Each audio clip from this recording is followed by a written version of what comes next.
பிரியத்துக்குரியவர்கள், சங்கீதம் 23:5 சொல்லுகிறது, நீர் என் சத்துருக்களுக்கு முன்பு எனக்காக ஒரு பந்தியை ஆயத்தப்படுத்தி என் தலையை என்னையால் அபிஷேகம் பண்ணுகிறீர். என் பாத்திரம் நிரம்பி வழிகிறது. எப்பொழுது நீங்கள் விழுவீர்கள், எப்பொழுது நீங்கள் அழிவீர்கள், எப்பொழுது உங்களுக்கு நாச மோசங்கள் வரும் என்று உங்கள் எதிரிகள் காத்து கொண்டே இருக்கிறார்கள். உங்களுக்கு ஒரு சிறு வெற்றி கிடைத்தால் கூட, நீங்கள் கொஞ்சம் சிரித்து விட்டால் கூட, நீங்கள் கொஞ்சம் சந்தோஷமாக இருப்பதாக அவர்கள் நினைத்து விட்டால் கூட அவர்களுக்கு தாங்கவே முடியாது. அவர்களுக்கு எல்லாம் நலமாய் நடக்க வேண்டும், அவர்களுக்கு எல்லாம் வெற்றியாக இருக்க வேண்டும், அவர்களுக்கு வியாதியே வரக்கூடாது, அவர்கள் சுகபோகமாய் வாழணும், உங்கள் பிள்ளைகள் சுகபோகமாக வாழணும். ஆனால் அவர்கள் எதிரிகளாய் நினைக்கின்ற நாமோ எல்லாவற்றிலும் அழிந்து போக வேண்டும், ஒன்றில் கூட உருப்பிடக்கூடாதுன்னு சொல்லி அவங்க நினைக்கிறாங்க. இதுதான் இந்த உலகத்தின் மக்களாக இருக்கிறாங்க.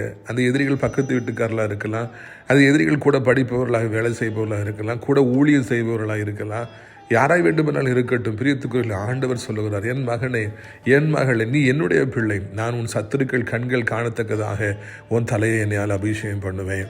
அவங்க முன்னால் உன்னை உயர்த்துவேன். உன் சத்துருக்கள் கண்கள் அதை கண்ணால் பார்க்கும். அதுதான் என்னுடைய திருச்சித்தமாக இருக்கிறது. அவர்கள் பார்க்க பார்க்க உன்னை உயர்த்தி கொண்டே இருப்பேன்.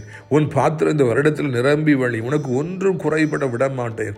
உன் சத்துருக்கள் மத்தியிலே உன்னை வெட்கப்படுத்த விடவே மாட்டேன். நீ உயர்ந்து கொண்டே இருப்பாய், உன்னை உயர்த்திக்கிட்டே இருப்பேன். அட் த சேம் டைம் நான் உன்னுடைய எதிரிகளை தாழ்த்தி கொண்டே இருப்பேன், அழித்து கொண்டே இருப்பேன். அவர்கள் இயல்பொருளாகி போவார்கள், இல்லாமல் போவார்கள் என்று ஆண்டவர் சொல்கிறார். கர்த்தர் நாளை உங்களுக்கு ஆசீர்வதித்து கொடுப்பாராக. ஆமென்.